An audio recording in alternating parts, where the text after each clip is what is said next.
কুমিল্লার দেবিদ্বারে বুড়িরপাড় রাঘবপুর বিল। প্রায় 2 যুগ পর এই বিলে জমেছে গ্রাম বাংলার ঐতিহ্যবাহী নৌকাবাইজ প্রতিযোগিতা।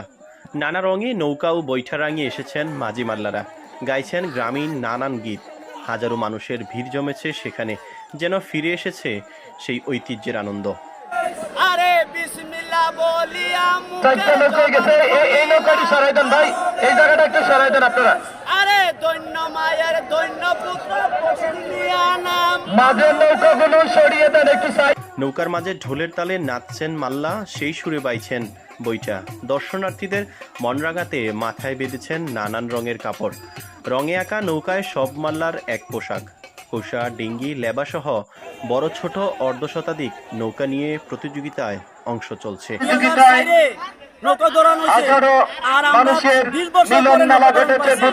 আল্লাহ করলে আল্লাহ চাইতো এই বছর আমাদের পানি হয়েছে, আমরা নৌকা বাইচ প্রতিযোগিতা দিছি, আমরা 8 জন ছিলাম। আল্লাহর মধ্যে আমরা কুষা নৌকাও ফার্স্ট হয়েছি। আপনাদের সবার কাছে ভালো লাগছে, আপনাকে যে উপহার দিতে পারতেছি আমরা, এটা আমাদের কাছে আনন্দ। 2 যুগ পর বন্যায় বিলের মাঝে বাড়তি পানি আসায় কুমিল্লার দেবিদ্বারের বুড়ির পাড়ে আয়োজিত হয়েছে নৌকাবাইজ প্রতিযোগিতা। ঐতিহ্যের এই গ্রামীণ সংস্কৃতির ছোঁয়া পেতে এসেছেন হাজারো মানুষ। রবিবার দুপুর থেকে শুরু হওয়া এই নৌকাবাইজ চলে সন্ধ্যা পর্যন্ত। নারী পুরুষ নৌকায় চড়ে কেউ কেউ ডাঙায় দাঁড়িয়ে উপভোগ করেছেন মাল্লাদের হেইয়ু সুরের প্রথম হওয়ার লড়াই। দীর্ঘদিন পর এমন আয়োজনে খুশি প্রতিযোগী, আয়োজক ও স্থানীয়রা।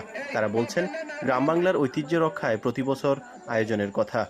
একটু আনন্দ অনুভব করতে পারে এবং মানুষের মনটা যেন ফ্রি হয়ে যায়, সেই জন্য আমাদের এলাকাবাসী সবাই মিলে আমরা একটা নৌকা বাইচের ব্যবস্থা করা হয়েছে।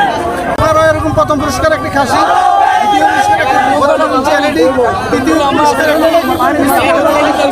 প্রতিযোগিতা শেষে বিজয়ীদের মাঝে পুরস্কার তুলে দেন আয়োজকেরা। খাসি, টিভি, নানান পুরস্কারে আনন্দের বার্তা শেষ হয় নৌকাবাইজ।